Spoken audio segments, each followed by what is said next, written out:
Pintu pagar terbuka lebar, ku rasakan sapuan angin yang menyentuh wajahku. Kupandangi sekitar halaman rumah, sampai mataku jatuh pada balkon atas rumah mertuaku. Sekilas aku melihat ada seorang wanita mengintip dari arah jendela. Aku terpaku sesaat, dan terkejut oleh panggilan Mas Edem. "Kamu itu ya kebiasaan banget suka melamun siang," ucap suamiku yang sambil berlalu masuk menuju pintu rumah mertuaku. Aku pun dari belakang mengikuti Mas Edem. Sambil berjalan aku mengusap perutku yang sudah mulai membuncit itu. Sambutan hangat kami dapatkan Mbak Alisa tersenyum ramah dan memelukku. "Udah berapa bulan ini?" tanya Mbak Alisa yang kusambut dengan senyuman ramah. "Sudah masuk bulan kelima, Mbak," jawabku. "Udah tahu kelaminnya belum?" "Kalau cowok kan ada temannya Damar," ucapnya yang langsung aku tanggapi dengan senyuman. "Ini mau tetap di sini aja gitu gak disuruh masuk?" tanya suamiku yang melihat kami asyik ngobrol membahas masalah anak. "Ya ampun Mbak, sampai lupa. Ayo masuk dulu, kalian pasti capek habis jalan jauh," tutur Mbak Alisa yang mempersilahkan kami masuk. Jujur aku emang sangat telah terasa pegal sekali pinggangku duduk lama di mobil. Kuselisik seluruh sudut rumah itu. Ini kali keduanya aku kesini. Sekian lama kami menikah, baru ini lagi aku menginjakkan kaki ke rumah ini lagi.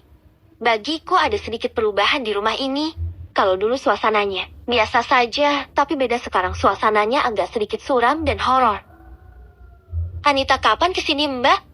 tanya suamiku kepada Mbak Alisa dengan tatapan sedikit berbeda dari tatapan biasanya. "Katanya sih hari ini, tapi jam segini dia belum datang juga, apa nggak jadi kali ya?" jawab Mbak Alisa yang dengan kebingungannya. Kuperhatikan ada yang aneh dengan tatapan mereka. Aku hanya diam saja memperhatikan interaksi mereka.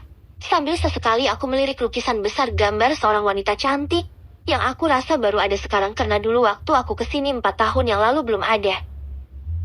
"Sayang, kalau kamu capek istirahat aja dulu di kamar, nanti bisa minta diantari sama Mbok Imah," ucap suamiku dengan suara yang lembut membuat aku tersenyum mendengarnya. "Mas mau kemana? Kenapa gak ikut istirahat? Mas kan pasti capek juga, sama-sama habis jalan jauh," jawabku yang sambil memandang suamiku. "Mas mau lihat ibu dulu. Sekalian lihat keadaannya." "Aku ikut Mas aja deh, aku juga mau lihat keadaan ibu." "Ya udah kalau gitu ayo. Mumpung hari masih sore," ucap suamiku yang membuatku bingung. Aku ingin menanyakan apa maksudnya, tapi kuurunggi. Kuikuti langkah Mas Edem dan Mbak Alisa menuju kamar ibu. Jujur sepanjang jalan koridor menuju kamar ibu, bulu kuduku selalu saja berdiri sesekali seperti ada hembusan angin yang menyentuh. "Kamu kenapa?" tanya Mas Edem yang heran melihat tingkahku. "Gak apa-apa Mas," jawabku spontan. Kami melanjutkan jalan kami, dan sampai akhirnya kami berhenti di sebuah kamar dengan pintu yang lumayan besar dan dengan ukiran yang juga aku gak ngerti jenis ukuran apa. Pintu terbuka, sekitar hembusan angin langsung menerpa wajahku. Aku terkejut tapi tidak berani untuk bertindak. Aku tahu kalau sudah seperti ini pasti ada sesuatu yang tak kasat mata menyapa. "Kenapa jendela kamarnya gak dibuka, Mbak?" tanya Mas Edem. "Ibu melarang Mbak untuk membukanya. Ibu dari kemarin selalu saja memanggil namamu dan Anita. Mbak jadi takut, Dam," ucap Mbak Alisa yang agak aneh menurutku. Kenapa dia harus takut kalau ibu mencari Mas Edem, kan itu sudah biasa bagiku. "Sebenarnya aku berat untuk pulang, Mbak. Mbak tahu sendiri kenapa, tapi karena ibu sakit parah kayak gini, aku juga gak bisa berdiam diri. Aku anak laki-laki satu-satunya di kelurahan ini, sudah seharusnya aku melindungi keluargaku," ucapan Mas Edem yang semakin aku tidak mengerti. Kelambu berwarna putih itu si gulung oleh Mbok Imah yang baru datang membawa nampan berisi lak dan juga air yang diberi bunga. Aku ingin bertanya, tapi aku rasa waktunya belum tepat, biarlah nanti saja aku tanyakan. "Doro, kita bersihkan dulu badannya ya," ucap Mbok Imah dengan sambil mengelap tubuh mertuaku dengan hati-hati. Tiba-tiba saja aku ingin membuang air kecil. Aku memegang tangan suamiku dan bertanya apakah di mana kamar mandi. "Itu pakai kamar mandi ibu aja, Cinta. Kalau mau ke kamar mandi rumah jauh ke belakang sana," ucap Mbak Alisa. "Iya Mbak." Aku sambil berjalan menuju kamar mandi. Jujur aku sedikit merinding menuju kamar mandi karena pencahayaan yang tidak terlalu terang, dan juga kamar mandi ini mengeluarkan bau wangi bunga-bunga yang spontan buat bulu kuduk merinding. Aku mengeluarkan hajatku dan lanjut mencuci tangan, tapi tiba-tiba dengan air di shower hidup aku tertegun sesaat. Setelah itu aku berjalan menuju shower ingin melihat apakah shower itu rusak atau apa. Ku sibak tirai penutup dan kulihat tidak ada apa-apa. Ku matikan shower yang hidup itu, ku coba fokuskan untuk keluar dari kamar mandi. Ku terkejut di mana tiba-tiba di belakangku ada yang memegangi pundakku. Aku terpaku dan mencoba berpikir jernih. Ku ucapkan doa-doa yang telah aku pelajari, dan anehnya sentuhan itu hilang. Dengan itu aku juga secepatnya keluar dari kamar mandi. Keadaan sudah mulai malam di saat pintu depan diketuk. Aku yang memilih kamar bawah karena kondisiku yang sedang hamil itu mendengar dan segera keluar meninggalkan Mas Edem yang sedang mandi. Ku perhatikan Mbok Imah berjalan dengan cepat membukakan pintu. Aku heran siapa jam segini datang bertamu. Aduh Mbok, kenapa lama banget buka pintunya? Yang kunali suara seorang wanita. Maaf Non Mbok, dari belakang. Silakan masuk Non, biar barangnya si Mbok yang bawa. Ternyata adik iparku yang datang. Aku terkejut, biasanya dia tidak lepas dari suaminya, sekarang cuma dia sendiri yang datang. Aneh emang, tapi aku mencoba untuk menyimpan keanehan ini sendiri dulu. Kenapa jam segini baru sampai? Terus kemana anak dan suamimu? Tanya Mbak Alisa yang langsung tanpa jeda. Aku sendiri Mbak. Mas Wisnu lusa baru kesini, jawab adik iparku dengan wajah lelahnya. Jadi kamu sendiri deh? Tanya Mas Edem yang sambil memeluk adik iparku. Iya Mas, makanya capek banget, mana kemalaman lagi, untung aku ada bawa penangkal. Jawabnya yang membuatku ambigu. Aku heran, dari tadi aku gak ngerti dengan omongan mereka. Lah Mbak Cinta datang juga toh. Wah, sudah besar aja nih calon debayinya. Ucapnya sambil mengusap perutku. Iya, soalnya bosan aja kalau tetap di rumah sendiri. Sedangkan Mas Edem di sini. Soalnya selama hamil ini gak bisa jauh dari Mas Edem. Jawabku sambil tersenyum. Tapi Mas, apa gak apa-apa nih? Kamu bawa Mbak Cinta lagi hamil gini? Tanyanya serius. Semoga saja gak apa-apa. Lagian mbakmu itu ada juga yang melindungi, jadi dia pasti aman. Jujur aku semakin penasaran dengan mereka, apa sebenarnya yang mereka bicarakan. Pagi ini kami sarapan bersama. Sambil berbincang-bincang aku baru ingat kalau bapak mertuaku dari semalam tidak ada di rumah.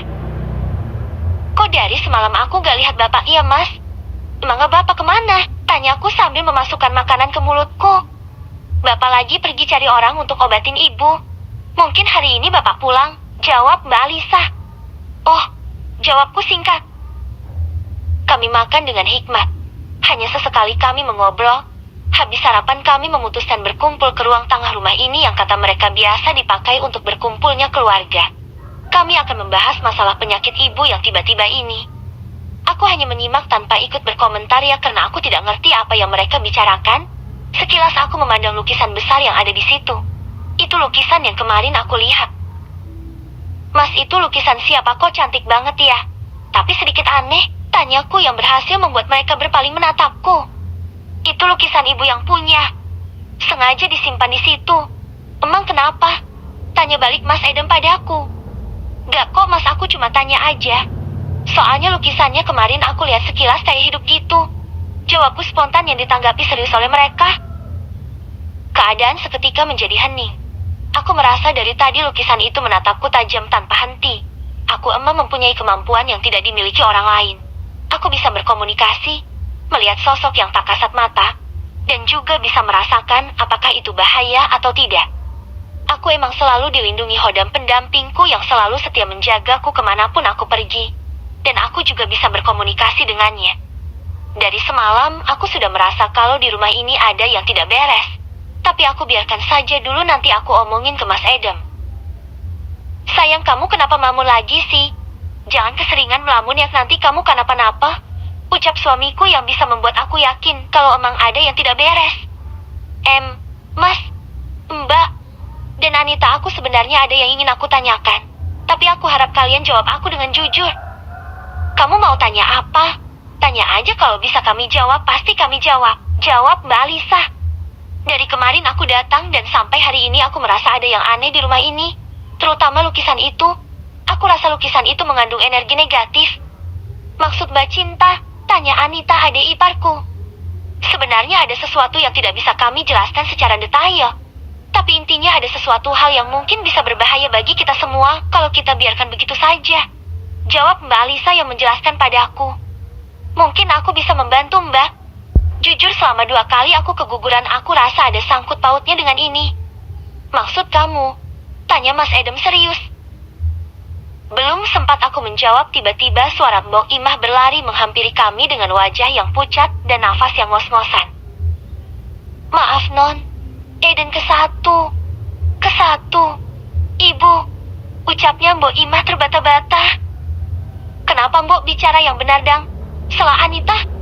Ibu tiba-tiba teriak, sambil matanya melotot. "Apa?" Mendengar itu kami semua bergegas menuju ke kamar itu. Tetapi langkahku terhenti di mana aku melihat sosok wanita yang ada di lukisan ada di samping ibu, melotot ke arahku. Aku jadi teringat wanita yang aku lihat di jendela kamar pas aku datang waktu itu. Aku pura-pura tidak melihatnya, kulangkahkan kakiku untuk masuk ke dalam kamar, dan saking terkejutnya aku tiba-tiba ada sosok dengan wajah yang hancur dan leher yang hampir terputus berada di atas kepala ibu. Aku berdoa dalam hati untuk menguatkan hatiku. Kuusap perutku agar mereka tidak mencium bau wangi cabang bayi yang ada di perutku. Hantu yang berwajah hancur itu mendekat, sedang wanita yang ada di lukisan itu tetap berada di dekat ibuku. Seketika aku merasakan mual karena bau busuknya, dan penglihatanku seketika gelap. Aku tersadar, tapi belum bisa membuka mataku dengar suara perdebatan yang aku tidak tahu siapa. Aku mencoba membuka mulutku untuk memanggil Mas Edem, tetapi rasanya berat sekali untuk membuka mulut. "Bapak sudah bilang jangan bawa istrimu, itu akan sangat berbahaya. Kamu tahu iblis itu sangat suka mencium bau cabang bayi yang ada di dalam perut istrimu. Apalagi itu keturunan dari ibumu." "Iya Pak, aku tahu, tapi cinta sendiri yang nekat ingin ikut, soalnya dia ingin jenguk ibu. Aku gak bisa untuk menolaknya," jawab Mas Edem yang merasa bersalah karena melihat kondisiku yang terbaring lemas di atas tempat tidur. "Untung saja penjaganya kuat, kalau tidak Bapak yakin calon bayimu pasti tidak selamat," ujar Bapak mertuaku. Sore hari aku baru bisa bangun dan disambut senang oleh keluarga Mas Edem. Tampak raut kekhawatiran di wajah mereka. Ku coba menggerakkan tubuhku dan memanggil Mas Edem. "Sayang, kamu sudah bangun? Bilang sama Mas apa yang sakit, sayang?" tanya suamiku yang sangat khawatir. "Aku gak apa-apa Mas, cuma kepalaku saja yang pusing," jawabku sambil tersenyum. "Syukur deh kalau Mbak Cinta gak apa-apa." Aku lega dengarnya. "Sekarang Mbak Cinta mau makan apa biar Anita suruh Mbok siapin?" ucap adik iparku yang membuat aku terharu. "Oh ya, bagaimana sama ibu? Ibu gak apa-apa kan?" tanyaku. "Ibu gak apa-apa sayang. Sebenarnya ada yang mau Mas tanyakan, tapi nanti aja deh, tunggu keadaan kamu sudah pulih total." "Mas mau tanya apa kok jadi buat aku penasaran sih?" "Udah, sekarang kamu istirahat biar Anita suruh Simbok siapin makan untuk kamu, soalnya dari siang tadi kamu belum makan, kasihan deh bayinya, nanti takut dia juga lapar," ucap suamiku yang membuatku hanya bisa tersenyum karena perhatiannya. Di ruang tengah, bapak mertua dan suamiku dan yang lain mencoba untuk memindahkan lukisan wanita yang ada di ruang tengah itu. Tetapi selalu saja gagal karena lukisan itu seperti enggan untuk dipindahkan. Sampai berulang kali juga masih tidak bisa. "Heran kenapa sih ibu harus simpan lukisan ini di sini, kenapa nggak di ruangan atas aja, buat takut aja," ucap Anita yang merasa lelah dengan itu. "Hus, jaga bicaramu, kau tahu lukisan siapa itu, jangan sampai nanti kamu yang jadi imbas dari omonganmu," ucap bapak mertuaku dengan nada yang serius. "Iya maaf Pak, habis dari tadi susah sekali memindahkannya. Pak, kita gak bisa seperti ini, lukisan itu seperti mata-mata iblis itu pada kita. Kita harus segera memindahkannya," ucap Mbak Alisa yang setengah geram. "Beri bapak waktu untuk berpikir. Ini semua karena keegoisan ibu kalian. Kalau saja dia tidak serakah dan tamak, semuanya gak akan seperti ini. Ditambah lagi lukisan hidup ini seakan mengancam nyawa kita." Aku yang berniat untuk keluar berkumpul dengan mereka hanya bisa mengurungi niatku dalam hatiku bertanya apa hubungan lukisan itu dengan keserakahan dan ketamakan ibu. Malam ini terasa sangat sunyi. Semua penghuni rumah sudah larut dalam mimpi. Tapi tidak dengan aku dari tadi yang hanya bolak-balik dengan tubuhku di tempat tidur. Aku merasakan udara malam ini sangatlah dingin sampai dari mulutku mengeluarkan uap. Heran kenapa malam ini begitu dingin. Biasanya kalau seperti ini ada yang datang. Kenapa juga mata ini tidak bisa pejam? Ucapku yang merasa aneh. Ku ambil handphoneku yang ada di sampingku, lihat jam sudah jam 11 malam. Aku mencoba membaca doa-doa yang aku tahu bisa membuatku tenang. Sebentar aku merasakan kalau aku mulai mengantuk. Tetapi tiba-tiba aku ingin buang air kecil. Aku bangun dan menuju kamar mandi. Untung saja kamar mandi ada di dalam kamar. Baru beberapa saat aku keluar dari kamar mandi, pintu jendelaku terbuka sendiri, angin kencang berhembus masuk ke dalam kamar. Aku terkejut dan cepat ingin menutup kembali, tetapi begitu jendela tertutup aku mendengar langkah kaki dan suara kuda. Kenapa malam-malam ada suara kuda aneh? Ujarku sambil bergedik. Aku penasaran dan memutuskan keluar dari kamar dan memeriksa siapa yang datang malam-malam gini. Sepanjang langkah aku sambil berdoa semoga tidak ada yang berbahaya.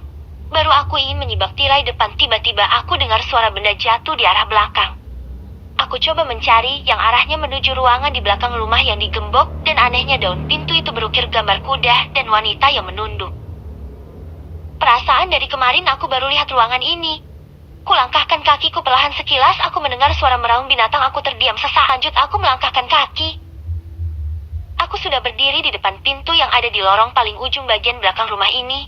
Ku coba ingin membuka, tapi nihil selalu gagal. Tapi dari arah dalam aku mendengar suara-suara yang aku tidak mengerti suara apa itu. Aneh, ruangan apa sih ini? Kenapa aku baru tahu? Tanyaku dalam hati. Dari arah belakangan ku rasakan hawa dingin menyentuh pundakku. Seketika aku terdiam terpaku, aku membalikan tubuhku dan treng. Wajah hancur yang sangat seram berada tepat di depan mataku. Spontan, aku terdiam, tubuhku tidak bisa bergerak. Sesaatnya baru aku teriak dan aku terjatuh pingsan. Aku membuka mataku coba untuk mengenali tempat di mana aku berada sekarang, tapi bagiku terasa asing. Aku bangun dan mencoba mengumpulkan kesadaranku. Di mana aku? Kenapa tempat ini begitu asing bagiku?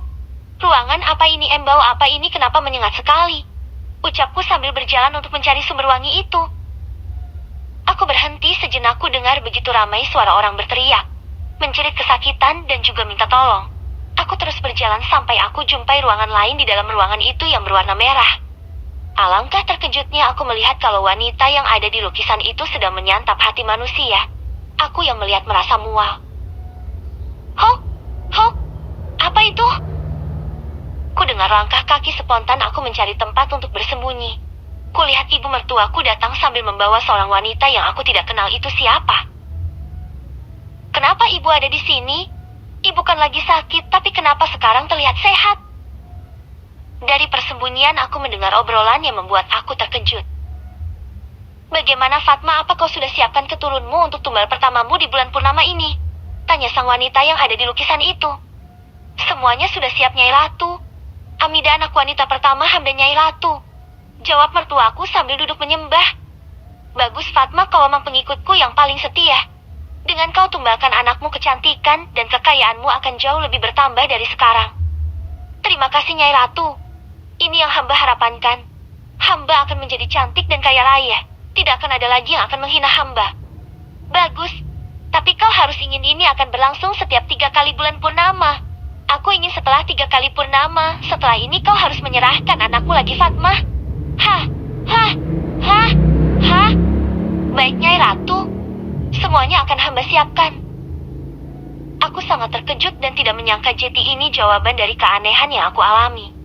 Aku mencoba perlahan keluar dari persembunyian dan keluar dari tempat itu, tetapi belum sempat aku melangkah di hadapanku hantu wanita yang hancur wajahnya menghadangku yang seketika membuatku menjerit. Sayang, bangun. Sayang. Suamiku yang khawatir melihatku teriak histeris dalam tidurku. Cinta, kenapa Edem? Kenapa dia teriak begitu? Tanya bapak mertuaku. Edem juga tidak tahu ayah. Tiba-tiba Cinta menjerit histeris seperti ini, jawab suamiku yang bingung melihat kondisiku yang berkeringat itu sambil berteriak. Cepat ambil air Alisa. Mungkin ada yang mengganggunya dalam tidurnya. Mbak Alisa bergegas berlari ke dapur mengambil air yang disimpannya dalam boskom kecil. Ada apa, Non? Kenapa subuh begini buru-buru seperti itu? Tanya Mbok Imah yang heran melihat Mbak Alisa. Istrinya Edem dari tadi teriak histeris padahal dia masih tidur, Mbok. Jawab Mbak Alisa tergesa-gesa. Ya ampun Gusti, apalagi ini? Ucap si Mbok sambil berjalan mengikuti Mbak Alisa ke kamar kami. Dengan raut wajah yang khawatir, Mbak Alisa memberikan baskom yang berisi air itu kepada bapak mertuaku.